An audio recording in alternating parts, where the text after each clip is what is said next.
Halo guys, welcome back to kelas SKB Medis 2021, sebuah channel baru yang bakal bantuin kalian persiapin diri menjelang SKB CPNS 2021 bagian kesehatan yang bakal segera diumumin nih jadwalnya. Karena kemarin denger-denger udah BKN tuh baru ngerilis jadwal baru tentang SKB.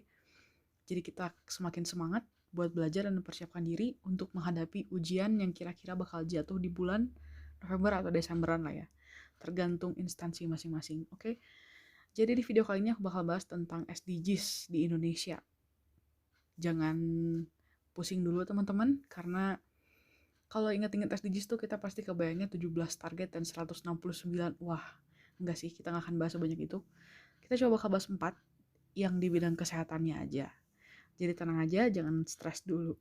Nah, buat awalannya nih, buat briefingnya, kita tahu sama-sama bahwa SDGs itu sebenarnya menggantikan MDGs. Jadi sejak tahun 2016 tuh SDGs tuh resmi menggantikan MDGs. Jadi kalau misalnya nanti yang ditanya bakal keluar yang mana sih, menurut aku pasti yang terbaru ya, yaitu SDGs.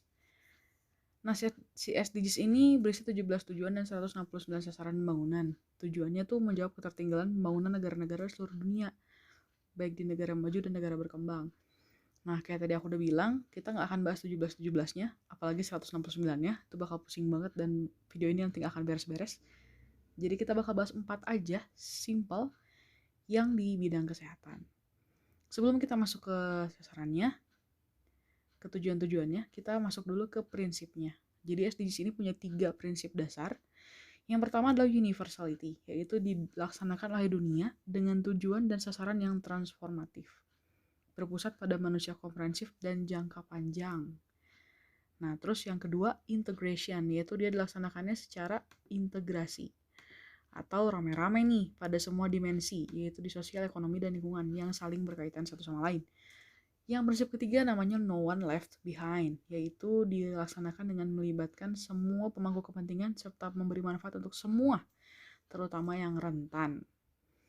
Oke, jadi back to the topic, apa aja sih SDGs di bidang kesehatan tuh? Nah, ada 4. Yang tujuan nomor 2, tujuan nomor 3, tujuan nomor 5, sama tujuan nomor 6 aja bakal kita bahas hari ini, yang di bidang kesehatannya aja. Nah, seperti di gambar yang kalian lihat ini, yang nomor 2 itu judulnya Zero Hunger. Yang nomor 3 itu judulnya Good Wealth and Well-being. Yang 5 itu Gender Equality. Dan yang nomor 6 adalah Clean Water and Sanitation. Oke, kita bahas satu-satu ya. Pertama kita bahas tujuan-tujuannya dulu. Nah, untuk yang tujuan nomor 2 itu nol kelaparan. Nah, tujuan yang nol kelaparan ini apa sih tujuan utamanya? Tujuan utamanya adalah mengakhiri kelaparan. Terus ketahanan pangan dan pertanian berkelanjutan. Jadi dari tujuannya, ini sebenarnya kalau kalian baca bukunya, si tujuannya tuh panjang-panjang, tapi aku cuma ambil kata kuncinya aja yang memudahkan kita untuk nanti ngejawab soal-soal gitu. Nah, jadi di yang tujuan kedua ini, nol kelaparan itu, kata kuncinya adalah mengakhiri kelaparan, ketahanan pangan, dan pertanian berkelanjutan. Nah, kalau yang target nomor 3, itu tentang kesehatan yang baik, itu tuh kata kuncinya di kehidupan yang sehat dan sejahtera bagi semua orang dan segala usia. Kayak tadi ya, prinsipnya kan no one left behind. Jadi benar-benar untuk semua orang dan segala usia. Nah, yang nomor 5, kesetaraan gender, kata kuncinya ada di kesetaraan gender itu sendiri dan memberdayakan wanita. Nah, di tujuan yang keenam, tentang air bersih dan sanitasi, si tujuan utamanya tuh sebenarnya ketersediaan dan pengelolaan air yang berkelanjutan. Oke, kita next lagi, lebih kerucutkan lagi satu-satu indikator-indikatornya. Nah, ini indikatornya tuh sebenarnya banyak banget.